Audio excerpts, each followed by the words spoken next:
সেই মাসে একটি ফরজ ইবাদত করলে 40টি ফরজ তার আমলনামায় লেখা হয়। এইগুলো পরিপূর্ণতা আমলের ধারায় আমাদেরকে দেখাই দেয়। রমজান মাস পবিত্র মাস, এই মাস পাওয়ার পরে যে বঞ্চিত হয়ে যাব, তার থেকে হতবাদা আমাদের থেকে আর কেউ হইতে পারে না। অতএব এই রমজান মাস আল্লাহ তাআলার যে হুকুম, আল্লাহ তাআলা বলতেছে, ইয়া আইয়ুহাল্লাযীনা আমানু কুতিবা আলাইকুমুস সিয়াম কামা কুতিবা আলাল্লাযীনা মিন ক্বাবলিকুম লাআল্লাকুম তাত্তাকুন। এই রোজা কিন্তু আমাদের পূর্বে যে নবী, তার উপরেও কিন্তু রোজা ফরজ ছিল, আর আমাদের উপরেও ফরজ ইনশাআল্লাহ করছে 1 মাস রোজা। এই রোজা রাখার যে ফজিলত, আপনার দেখবেন নামাজ পড়লে এত তাকওয়া অর্জন করা সম্ভব না। রমজান মাসে রোজা রাখলে আমাদের ভিতরে যে তাকওয়া, আমাদের যে ভয়, আমাদের অন্তরের ভিতরে যে আল্লাহ তাআলার যে ওয়াহদানিয়ত যে পয়দা হয়, এটা অন্য কোনো আমলের ক্ষেত্রে এতটা তাকওয়া, ভিত্তি স্থাপন, এত তাকওয়া, এত ভয় অর্জন হয় না। অতএব রমজান মাসে রোজা রাখার ক্ষেত্রে আল্লাহ তাআলা দুনিয়ার যত রকম খারাপ কাজ, মিথ্যা কথা, খারাপ হারাম খাওয়া এবং মানুষকে ধোঁকাবাজি দেওয়া, গালি দেওয়া, দুনিয়ার যত খারাপ কাজ আছে সমস্ত থেকে আল্লাহ তাআলা আমাদেরকে হেফাজত রাখে। অতএব এই রমজান মাসে যারা রোজা রাখবো, তাদেরকে কোনো বেরোজাদার কোনো রকম কোনো ক্ষতিগ্রস্ত করবেন না। দিনের বেলায় কোনো হোটেল, কোনো চার দোকান, কোনো আড্ডাখানা, এমন কোনো অনৈতিক কাজ করবেন না যেই কাজের ক্ষেত্রে রোজাদার ব্যক্তি কোনো ক্ষতিগ্রস্তর ভিতরে পড়ে যায়।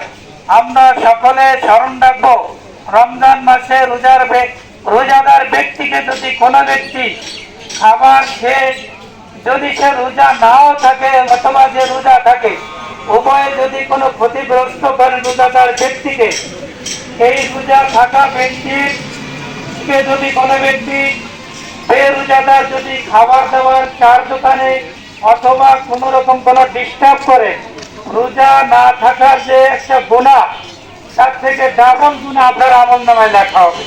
এক তো আপনি থাকতেছেন না, দ্বিতীয়ত যে ব্যক্তি রোজা থাকে তাকেও আপনি বাধা দিচ্ছেন, তাকে আপনি ক্ষতিগ্রস্ত করছেন, একটা সিগারেট দিয়ে তাকে আপনি সহযোগিতা করতেছেন, অথচ রোজা আছে।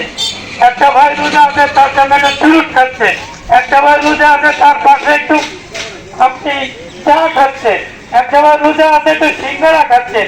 এতে করে রোজাদার ব্যক্তির আমলের ভিতরে অনেক বড় ব্যাঘাত আসছে। আপনারা প্রত্যেকের তাকওয়ার ভিতরে এমন ভাবে পয়দা করবেন যে ভাই রোজা আছে, যে তার সামনে বিড়ি, সিগারেট, পান অথবা দিনের বেলায় কোনো হোটেল খোলা রাখবেন না, চার দোকান খোলা রাখবেন না। মাগরিবের নামাজের পরে আপনারা খোলা রাখবেন, যাতে করে রোজাদার ব্যক্তি কোনো ক্ষতিগ্রস্ত না হয়। এদিক দিয়ে অত্যন্ত সতর্ক থাকবেন। আপনাদেরকে বিনীতভাবে অনুরোধ, এবং আপনারা যারা রমজান মাস পেয়েও যারা বঞ্চিত হয়ে যাবেন, রমজান মাসে রোজা রাখবেন না, রমজান মাসে তারাবির নামাজ পড়বেন না, রমজান মাসে আল্লাহ তাআলার হুকুম যে নামাজ তা আদায় করবেন না, আল্লাহ তাআলা তার বান্দা থেকে নাম তাকে দপ্তর থেকে কেটে দেবেন। বলেন নাউজুবিল্লাহ। তার কারণ 11 মাস আপনারা অনেক আনন্দ ভর্তি করছেন। দেখেন রোজার কি ফজিলত। যে ব্যক্তি 11 মাস খুব ভালো ভালো খাবার খেয়েছে, বিরিয়ানি, পোলাও, বিভিন্ন গোশ মাংস খেয়ে শরীরের ভিতরে বিভিন্ন পয়জন জমা হয়ে গেছে, রোজা রাখলে ওই 1 মাস রোজা রাখার ফজিলতে তার ভিতরে যে ভিতর থেকে যে খারাপ যে পয়জনটা জমা হয়, এইটা বের হয়ে যায়। বলেন সুবহানাল্লাহ। এবং তার ভিতরে যে ক্যান্সার, তার ভিতরে যে হার্ট রোগী, তার ভিতরে যে কিডনি যে সমস্যা, এইগুলো থেকে সমাধান হয়ে যায়। আজকাল দেখবেন বড় বড় বিজ্ঞান ডাক্তার বিশেষজ্ঞরা যারা বিভিন্নভাবে রিসার্চ করে দেখছেন রোজা থেকে কত বড় উপকার। এদিকটা আমরা যারা রোজা থাকতে পারি না, অনেকে বলে গ্যাস্ট্রিক আলসার, হুজুর রোজা কিভাবে রাখবো? আরে রোজা রাখলে তার গ্যাস্ট্রিক আরো ভালো হয়ে যায়। বিজ্ঞানীরা রিসার্চ করছে আলসার ভালো হয়ে যায়। আপনারা কখনো এই কথা বলবেন না রোজা রাখার কারণ আপনার রোজার ক্ষতিগ্রস্ত হয়, আলসারের বৃদ্ধি হয়, এই কথা কখনো মনে করবেন না। জীবনে কোনোদিন ক্যান্সার হবে না রোজা রাখলে, কথাটা মনে রাখবে। আর জীবনে কোনোদিন পেটের যে যদি হজম শক্তি কম থাকে তার হজম শক্তি বৃদ্ধি হয়ে যাবে এই রোজা রাখার কারণে। বিজ্ঞানীরা রিসার্চ করবে। আপনাদেরকে বিশেষভাবে অনুরোধ, আপনারা রমজান মাসে রোজা রাখবেন এবং রমজান মাসের দিনের বেলায় কোনো হোটেল, কোনো চার দোকান কোনো রকম খোলা রাখবেন না। বিশেষভাবে আপনাদেরকে আকুল আবেদন করা হলো।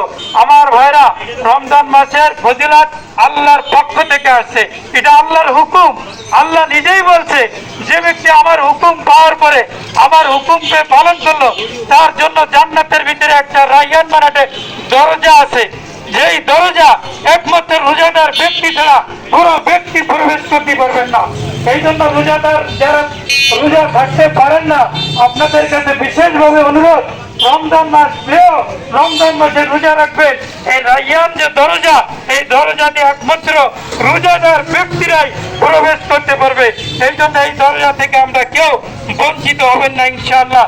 সকলে রোজা রাখবেন এবং যারা রোজা রাখেন এবং যারা রাখেন না যারা, তাদেরকে বিশেষভাবে আকুল আবেদন, রোজাদার ব্যক্তিকে কোনো রকম কোনো কষ্ট দেবেন না প্লিজ ভাইরা।